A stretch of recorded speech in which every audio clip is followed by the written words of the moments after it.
You're listening to the Roundtable Podcast with your host, Shogun, and special guest, Einsoft. Thank you. Welcome to the Roundtable Podcast. This is our fourth recording of the day. I think it is January 31st, and we are recording a podcast today with my friend and comrade Einsoft. Einsoft bought the web domain for the Roundtable Discord server. Check us out on Discord. He also volunteered his web development skills to make the website. Very nice guy, very unique and somewhat tragic story, but he has a remarkably positive outlook, so we're going to get into that today, and he's a bit of an inspiration in the regard of his attitude. Really shows you that we don't have any excuses to complain. So that being said, first of all, Einsoft, can you tell the people where they can find the Roundtable website? What is our domain name again? Sure. The website can be found on www.theroundtablediscord.com, and the forum is on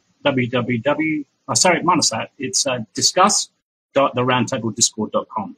So if you just go to the main website, you should be able to find links to the other one as well. And we're currently building it out right now, so it'll take a few more days and it should be up and running to its full effect. Thank you, sir. Well, welcome here. We're going to get into your life, but I think we will start with the core of the issue. So I hope you don't mind me getting to this. But can you tell us about the circumstances that led to the amputation of your foot? All right. So I developed diabetes in 2001. That was due to a drug-induced psychosis. They gave me antipsychotic medication. I gained and ballooned to an excess of 160 kilos. I don't know what that is in pounds. But after losing basically down to 145 kilos, which I'm now floating at, the diabetes kicked in. So the diabetes wasn't the reason I lost my foot, my right foot. It was because I stepped on a bush of thistles, prickles, double Gs, whatever you want to call them, thorns, and they carpeted both my feet. When that happened, it took about a couple of hours each foot to remove all the little infected thorns, so they were a little poisonous. I ended up losing my left big toe from that directly. Now, when they removed my left big toe at the hospital's like a petri dish, I contracted an MRSA in the hospital operating theatre, which then infected my body, and thus my right foot started to get infected as a result of the operation on my left foot. So then again, another operation on my left foot, I got my heel scooped out, made the infection worse again, got to my right foot, and that's when my right foot was taken off because it collapsed. I developed Charcot foot. And lo and behold, still got an ulcer on my left foot, which the doctors want to remove as of now. They want to remove it now, and I basically denied them. I denied them to remove it. So the doctor said you're either going to be very sick and probably come in and out of hospital quite often and or turn out in death. But if we remove your foot, you could have some sort of quality of life. But I don't see it that way. I see it that it may make my life worse in the immediate amount of time. So I'm pushing the operation off as much as I can so that I can get a better housing that is wheelchair accessible, because currently I'm living on a house with stilts and it's very hard to get around, and closer to the city, which is closer to amenities and hospitals and services that I need to be able to survive in a wheelchair without both legs. So I'm waiting for that to happen, and that's about 8 months away. If I can push off for 8 months, then I'll go for the operation, and everything will be back to normal, be hunky-dory, and I'll be bright as rain. That's it. That's wow. So you've essentially lost one foot. You're facing the prospect of losing the other. The doctors are telling you have to have it amputated, but you're not willing to do that, so you're taking a bet that you will be able to recover somehow. That's right. Exactly right. Some people have no suggestions on how to... Yeah, sorry. Some people have no suggestions on how to recover from the infection, from ZMCs or something, like veterinary strong antibacterial sort of creams, wrapping my foot. If that was available, I'm not a conspiracy theorist as much as I was. I think that the hospital or the doctors would have suggested something like that to remove the infection in the bone, because I've got osteomyelitis in my left foot. So the infection in the bone, very hard to get rid of. Only thing is to chop away at the bone, but then I'll have nothing to support my weight. And yeah, that's the result. So I do have to say this, right? For my own ease of conscience, I do have to make my own recommendations if I can. Mm-hmm. Please do get some tea tree oil, all right, extract, and then the tincture, and then also oil of oregano. And then you're going to need to take the oil of oregano orally every day, and also put the oil of oregano all over your foot, and also the tea tree oil. So the tea tree oil is topical, the oil of oregano is topical and oral. And as a guy who does a lot of training in bacteria-covered fucking mats, and you get sores and cuts on your hands and your feet, you get ringworm, you get staph, the staph gets inside you. Well, oil of oregano will save lives, all right? I know it saved mine. And tea tree oil as well will cure these infections. So it can't hurt. It could help. It's worth a try. Absolutely. If that is used in situations such as what you've said, like on the mats, and so you take it because you can contract a lot of these infections while doing MMA, mixed martial arts and contact sports, you don't want to get, blood splattered over your mouth or something. And I suppose you've had that experience by the looks of it. So yeah, I'll definitely give it a try. Yeah, it really won't hurt. It will only add to whatever regimen of treatment you're on. I'm not saying alternative it to what you're doing, but I'm just saying add it to what you're doing. So take that oil of oregano orally as much as the max allowed dose. Put it also topically. Also use the tea tree oil topically, and you might just save that foot. You might just worth a try. Yeah, that'll be. So that being said, yeah. So you're thinking you're going to get. Do you have one prosthetic foot already?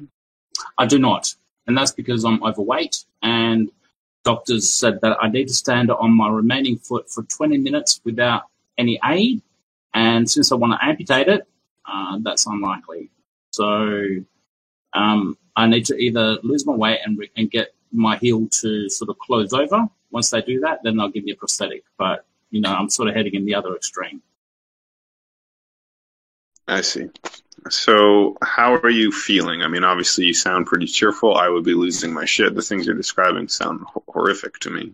Bone infections, losing feet, losing the other foot. I mean, I have my own problems, but my body is okay. And I can't imagine how hard it must be to not have feet, not be able to stand or walk. I mean, I know what it's like from injuries temporarily, but how have you coped with this? I mean, how hard has it been? People think, as you said, that I'd be struggling a lot, and and the only thing that I'm losing my shit over is not being able to take a shit by myself. Excuse my pun and my wording there. I need assistance going to the bathroom, only because to transfer from my wheelchair to a commode, and the sort of bathroom we have, it's one of those toilets, very slim, and it's a small room, and my wife needs to push me into the toilet room. I feel that it's a loss of my dignity and a loss of my independence as being human. Eating, sleeping, and going to the bathroom is one of the human conditions which everyone should have free access to, right? And when one of those things gets taken away or makes it very difficult, you start losing a bit of yourself. So honestly, that's the only thing that bothers me. And it may seem trivial, but for me, that's a big thing. It's difficult also for me to go for showers. So I go over the kitchen sink and bathroom sink, and I wash myself with baby wipes as well as, detergents and soaps and whatnot. So I do that a couple of times a week. It's the reason why I can't have showers is because our shower in the house we're in a very old house, sits on top of a a bathtub, and it's very difficult to have a shower standing up, let alone being in a wheelchair and trying to have a shower there. So yeah, I wash myself over the bathroom and kitchen sink. I see. So what does the future look like for you? What was the process of foot amputation like? Like, how do you go through that? Like, what happens when they take your foot off? It was pretty instant. I was fine 1 minute, and in 2 days, my foot collapsed due to the rotting away of the bone and the Charcot foot. And so I didn't have time to process it, but they said it was an emergency. They need to take it off. Otherwise, it could be detrimental to my full body health. When they took it off, the first thing I remember was coming out of the operation and the excruciating pain that I was feeling. It was unbelievable. It's like, you know, you get a pain and you can't turn it off. Like, you know, you got some reprieve on something like stabbing you, like kicking your toe or getting a cut. You know that it's going to heal up after the shock. But this was a continuous gnawing pain in my leg that I couldn't get rid of. And I started to scream out. So it hurts. And next thing I know, I felt like I was falling into a ditch. I found out later that it was ketamine. And they were giving me enough ketamine for about 30 units per hour, where the average should be less than 10. It was supposedly 3 times the amount of ketamine that they would give to someone else, but I was still complaining when they were giving me, 15, 20, 25. After the joyous bliss of the ketamine experience, I went to the recovery lounge. My wife was there. My daughter came and visited me a couple of days later. I had that time to think about certain things. I'm more positive now than I was back then. Just because, I'm able to think straight and I'm able to see the reality for what it is. I've got no foot and I may not have another one. But imagine having no foot and having these operations whilst at the same time having schizoaffective disorder, which is what my initial condition was. That bothers me more than my physical condition. Because if you haven't got if you have a computer with a malfunctioning operating system, the computer won't work, regardless if you've got no mouse, no keyboard. A malfunctioning operating system full of viruses and gunk, I would call schizophrenia in the brain or the mind. The computer won't work, and neither will I. If I wouldn't work if my mind wasn't all there, right? So it's it may be as a result of my medication that I'm taking that I'm finding it all right having my leg amputated. Say if I wasn't having antidepressants or antipsychotics or other things like that, I probably wouldn't be able to cope with it as I'm coping with it now. So might be a bonus. Sorry for rambling on, guys. No, that's okay. So would you be comfortable talking about your experience with schizoaffective? What was your first episode? How did it come about? Absolutely. It's my favorite topic, actually. I even wrote a book about it. I called it Skilled Psychosis, Mind Control Out of Control. I've had rewritten it twice, and it's about my life under psychosis or schizophrenia.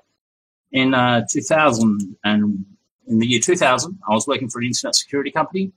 At the peak of my life at the time, having my own place, had a girlfriend. I was working 2 jobs, but other than delivering newspapers, I was working in internet security, like chasing hackers, removing Trojan horses from remote systems, and it was an awesome job. And December 31st, 2000, I took an ecstasy pill. And it was the most joyous experience I've ever had. The downside is that I wanted another one, but the person who I got it off didn't have any more. So I went to someone else, and it may have been a mixed concoction of different pills, but that second pill just totally went the other way. It shattered my mind, shattered my life. I was in the fetal position for about 6 hours straight in the nightclub.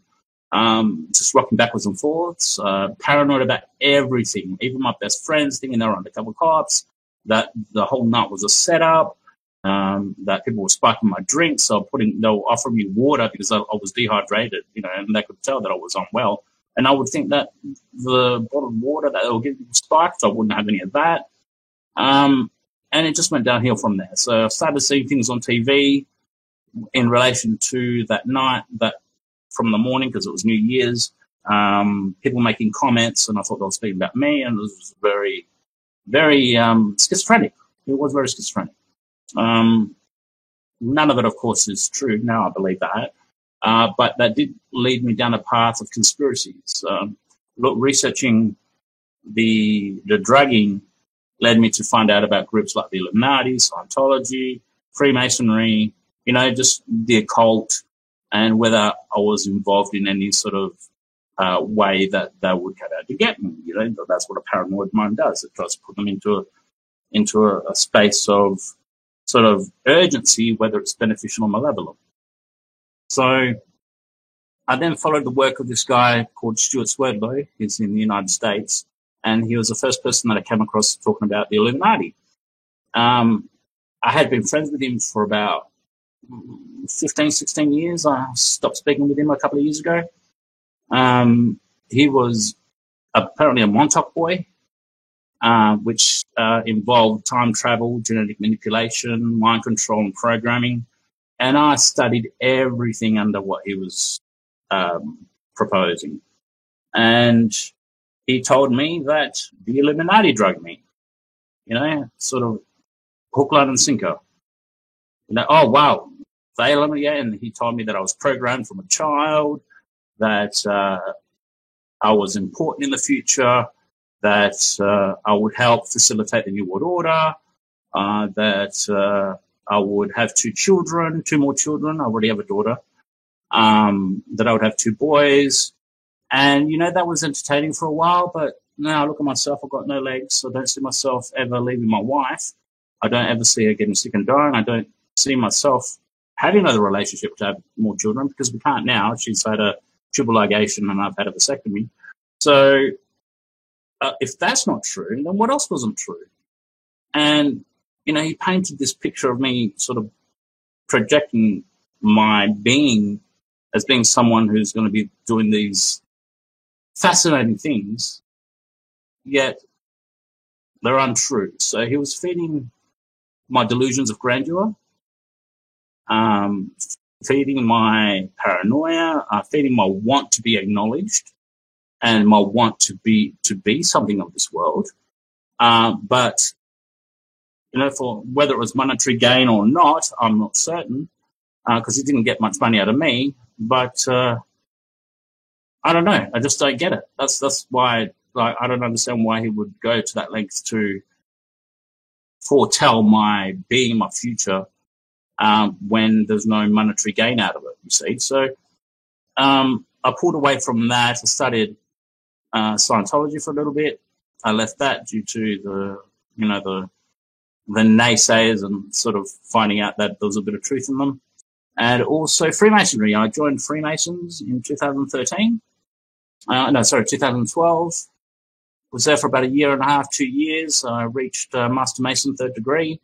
But I didn't pay my dues after that, so I never received the authority and authentication of being a 3rd degree Master Mason, but I did go through the ceremony for it. So after my episode of psychosis in 2001, I met Pauline, my wife, at a rehabilitation clinic, recovering to go back into the it's called living skills. So going back into society, you're learning to interact with people, learning how to cook, maintain yourself and whatnot. And she took a liking to me. Her surname was Croft, so I had this sort of idea that, Lara Croft, the first movie based on the Illuminati, oh my God, she's put there to be with me. So my liking for her was delusional. But in saying that, we fell in love naturally anyway, and have been together since 2001. So it's like married since 2004. So what's that? 16 years married, 19 years together. 18 years together, and we have a daughter, beautiful 16-year-old, who's learning how to drive, knows that her father is sick. She calls me Daddy Lock and Lacavessa, which means Daddy Crazy in the Head. And we just make a joke out of it. I don't mind. And, so that's basically my life summed up. Well, I'm glad that you're in relatively good spirits. It's great that you have a woman in your life who's standing by you, and I'm somewhat envious of you having, a daughter, as I want one of those myself, a child. So I'm happy that you have those good things going on in your life. I'm sorry you've had such hardship. You said you were, in fact, a third-degree Mason, right? Mm-hmm. So it wouldn't be a conspiracy theory roundtable podcast if we didn't get into that a little bit. What attracted you to the craft? The conspiracy behind it. That's actually what made me research it. And because I didn't know anyone in Freemasonry, and I just learned from what I read on websites and books and magazines, and I had to go to the lodge monthly for 6 months and sit outside during the whole ceremony process without being invited in. And once I did that, as I said, for 6 months, they saw me in good standing, and invited me into the lodge itself as entered apprentice. Right. That was it. The waiting 6 months was agony. So what can you tell us about Masonry? What has your experience been with it? Like, how has it changed your life? What have you gained from it?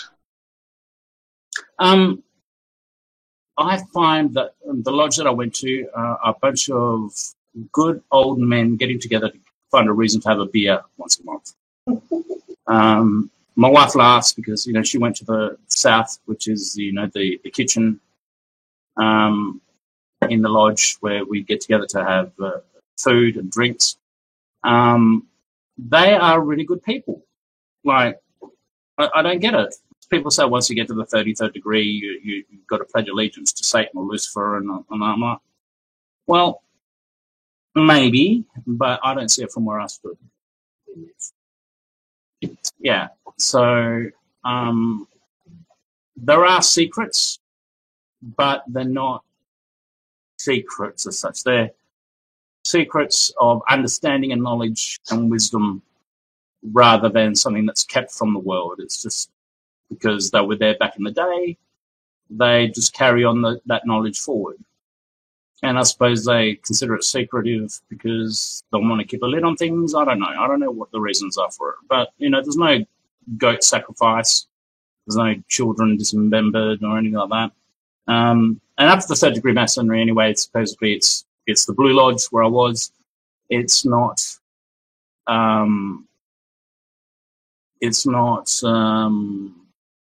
considered, like, let's say, like in the Scottish Rite, where you get up to 32nd degree and the 33rd honorary degree. The Blue Lodge only goes up until third degree Mason anyway. And then you got the Red Lodge that goes a bit further up in the York Rite. And the Red Lodge is called the Knights Templar Knights Templar Lodge, out of all things. And it's basically the ceremonies there are an allegorical story of progression from being a Mason to changing the way of life to be a better person and be better who you are. So the Blue Lodge is supposed to be to see you for who you are, the true reality of who you are, and removing all the crap out of your life.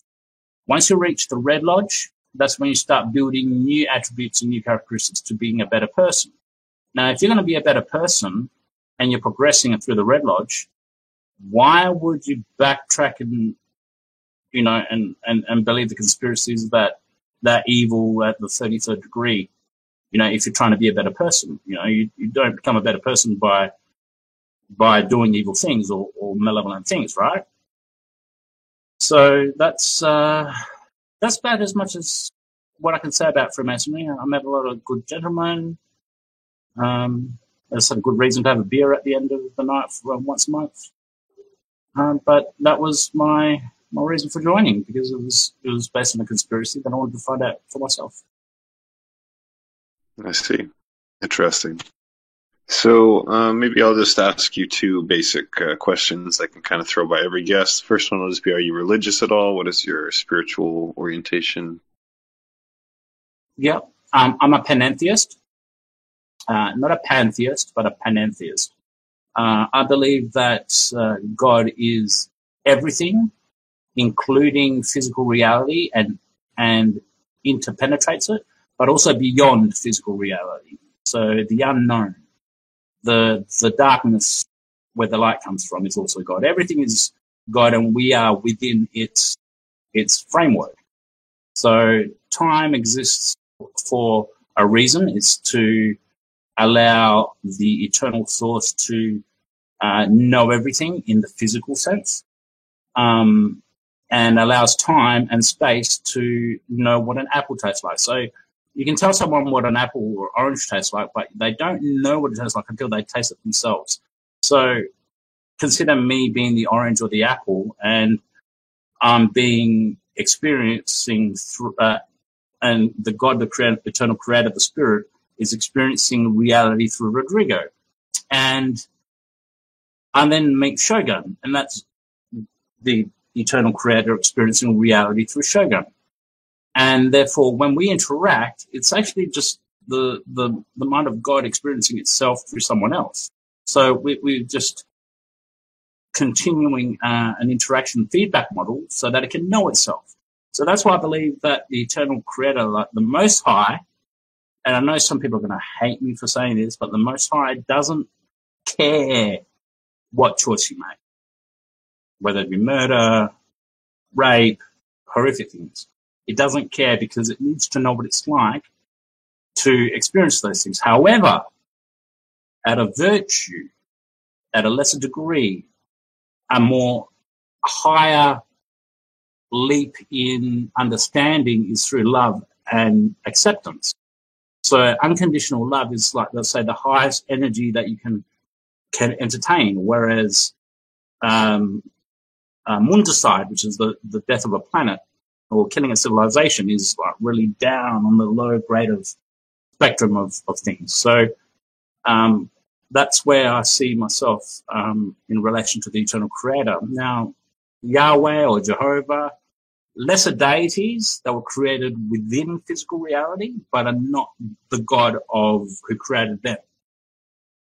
I don't believe that they are the gods that created themselves. That they are deities which have certain personality traits to create planets and even galaxies and even universes. It could go to that degree. For them to experience the creator from a certain angle and perspective. But the true unknowable God, no one knows what it's like and what it is like, its mind. That's what I can say about that. That's my... Great answer. Second question, aliens, UFOs, what's your take on this phenomenon? Yeah, they exist, but just as, we've got billions of planets out there. Under my study under Stuart Swerdlow, he named a lot of races that intermingled with Earth, like Alpha Draconis, were the draconian reptilian beings. It's been a while since I've studied that, but Sirius, from Sirius A and Sirius B, they intermingled with Egypt and also Tibet. So Sirius B was Tibet, Sirius A was Egypt, and the Hebrew language came from the Sirius A beings.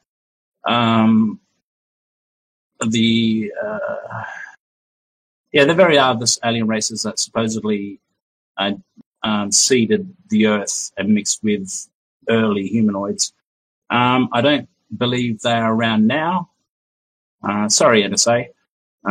Since '69, it's been terrestrial flying objects, so human craft.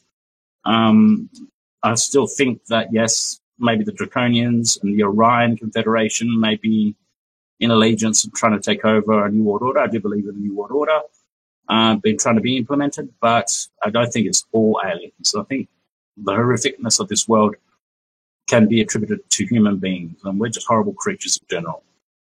I wouldn't put it on just on an alien species just for the sake of giving them a bad name so we can give ourselves a good one. Humans are despicable creatures. Okay, so I'm going to ask you one last question, and then we're going to open up the mics for any crowd participation or questions. Sure. So it's not even really a question. It's just you have an audience here, maybe a few hundred people, maybe someday more will see this episode. So what message would you like to get out to the wider roundtable and community and beyond? Didn't even think of that one. That's my modus operandi for life. Okay, so regardless what situation you go through, whether it's a divorce, losing someone in the family through death, losing a limb, having mental illness, there's always going to be a day in the future that's going to be more beneficial than the day currently. So today's better than yesterday, tomorrow's better than today. And it'll always be on the improve. You just can't give up. You know, regardless what you go through, failures aren't failures. They're only stepping stones to success. And you can gain great experience through failure. You know, it shows you what not to do when you're trying to achieve something. So, you know, regardless what you've been through, always acknowledge that someone else has also gone through that and worse, and even not as bad as you. But what I believe you should do. So here's the thing with regards to God and the eternal creator. Look in the mirror, see the creator. Look at your wife, see the creator. Look outside and look at things and see the creator. Because it's the creator that experiences everything from different versions of itself. So if you have a good experience and a good attitude towards life, things will come to you with a good attitude and good experiences through your life. Thank you. That was an excellent statement. So now we're going to open. I want to thank you again, Insoft, for everything you've done for the server, the web domain, the website development, the ideas you brought forward. All very appreciated, and for your time today. So does anyone here wish to either ask a question to Insoft, make a comment, or simply open up the floor to any further freestyle podcast contribution? Insoft, do you believe in law of attraction? As in you attract good things and good thing comes to you? I do, but not in the way that it's put in through The Secret. Basically, the law of attraction, in my understanding, is that energy and like attracts like. So energy needs to meet up with equal energy. So the more intense something is for you, the more you'll attract. So, for example, you can't just willingly say, I want a bike, and then forget about it. You know, that won't manifest. What you need to do, supposedly, and I haven't tried it myself because I can't ride a bike, but if you can visualize riding that bike and feeling the bike and visualize and feeling, it's more about how you feel about what you want to attract rather than what you think. And that's what manifests closer to you. But also, it's not just a handout. You'll probably be given opportunities as stepping stones to get what you want through the law of attraction. Sort of, do you know what I mean? So, yeah. Sorry. So that's it's like right. you Is that mean that you imagine, you mental picture the things that you want, and then you work towards getting it instead of like waiting for it to happen to you? Absolutely. You need to work for it. And even just the mental affirmations, and not affirmations as such, because you can't wake up in the morning and say, today I'm going to be the president of the USA. And, you know, it's not going to happen. So what you need to do is ask yourself some logical questions. You need to ask questions. So when you wake up in the morning, you say, what do I need to do today to become the president of the USA? And then if you keep repeating that question, your mind will start to think of ways to, make that manifest. But you can't just say, I am going to be the president. No, it doesn't work that way. You got to ask the question for your mind to entertain it and to get a grasp on the manifestation of reality in the sense that you want. Because it's a two-way street. You're not just getting a handout. You've got to put your effort into attracting it. And I suppose that's what the elite do. They may use Luciferian magic and satanic magic to achieve things a lot faster than the average person, but that's an interesting question. Thank you, Princess. You're welcome. Does anybody else? One more I have one more question. Like, how is your wife dealing with everything that happened to you? Yeah, we've prepared for my death, to be honest. She's dealt with it. She's just, it's more or less trying to find a way for our daughter to deal with it. She doesn't live with us. She lives with her grandparents, my wife's mother. And it may seem a bit of a cop-out, but I don't want her seeing me degrade the way that I have been. So if I start to improve, that's a different story. But my wife is dealing it the best she can. She recently went for a scan because she was getting a scan for possible lung cancer. She was coughing up a lot of blood and a lot of meat in the blood, but we found out through the scan that it's not coming from her lungs, it's coming from her stomach. So last night she was very sick, nauseous, and we, I told her to go to the hospital, and she didn't listen to me, but she's feeling better now, but it may be a stomach issue. So she's more concerned about herself being put into a hospital, not because of her being in hospital, but because who's going to be here for me? And that's a tough one. I wouldn't be able to do things for myself. Yeah. Do you have other support system from other family members? Yes, I do. I've got my mother. She lives about 100 kilometres southwest of where I am. She lives in the city of Perth, Western Australia. And my brother. He's 56, but he's going through a lot of trauma dealing with me at the moment. He can't handle it. He cries all the time. He's 56 and he cries over his younger brother because he thinks I'm going to die soon. He's just very scared, and because of the way he was behaving, break up with his girlfriend of 3 years. And I'm like, oh, man, don't worry about me. I said, just live your life and, because he's very empathic. He feels everyone's emotions. And 56 and, it just makes me feel bad because he's feeling bad, So I do have the support, family support, but I also have good support from the Australian government. So I mentioned before about housing. I'm moving closer to the city. We've got the Department of Housing, or Homes West, as it's called here in Western Australia. And they'll provide me a free home in about 8 months' time. I'm on the priority listing. And I also got what's called the NDIS, the National Disability Incentive Scheme, and that's $50,000 worth of equipment per year. So good wheelchair, electronic wheelchair, maybe exercise bike for my arms. I'm just slack. I haven't gone to filling out the forms for that one yet. But it might be a good idea too. If people can see me doing something about my situation, then they're more likely to assist me in other areas too. What I really need is a car. I've got a car, but it won't travel the 100 kilometres needed to get down to Perth. It'll break down, I'm pretty sure, on the way there. So we travel lightly, maximum 40 km an hour around this city here, to go to the pharmacy because my wife and I are on opiate withdrawal medication. Initially, my wife was on what's called Suboxone or buprenorphine, and I would steal some.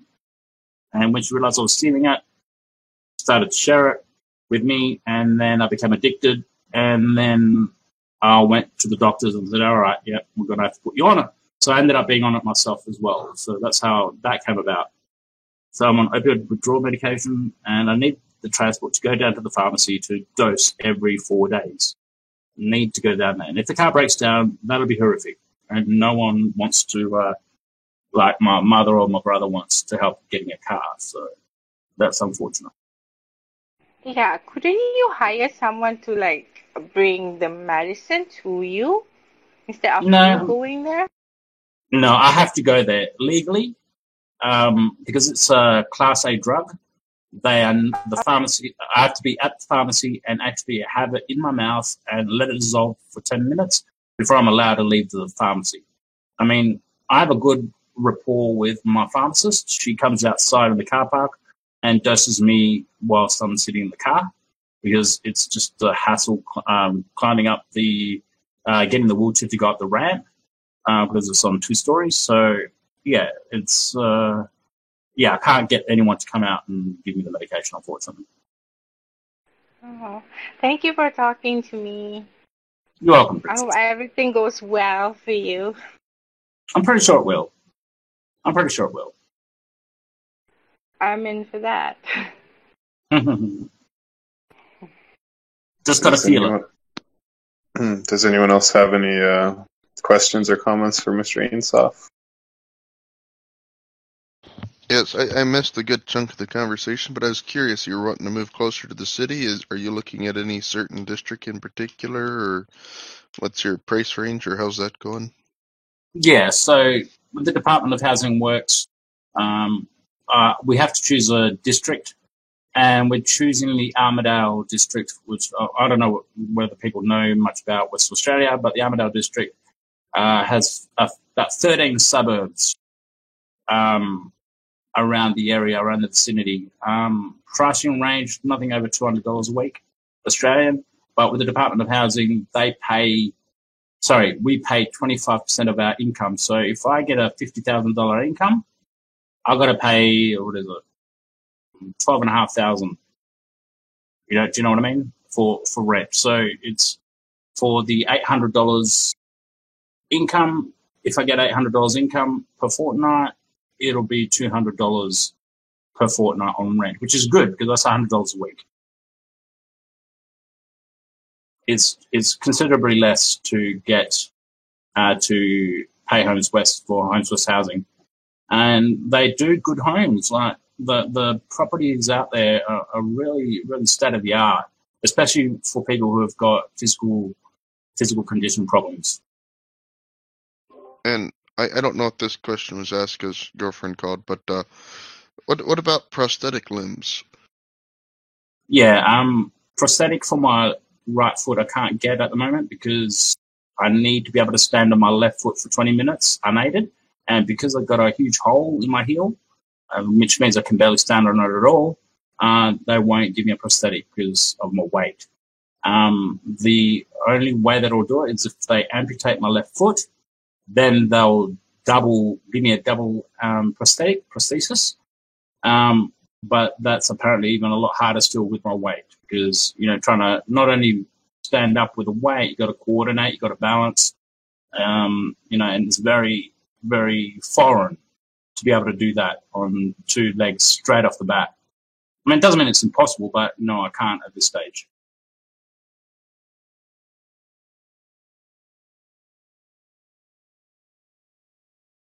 Well, I just want to say you are a remarkable person. This was a wonderful podcast, really interesting story, really interesting ideas, sort of good philosophy, good attitude.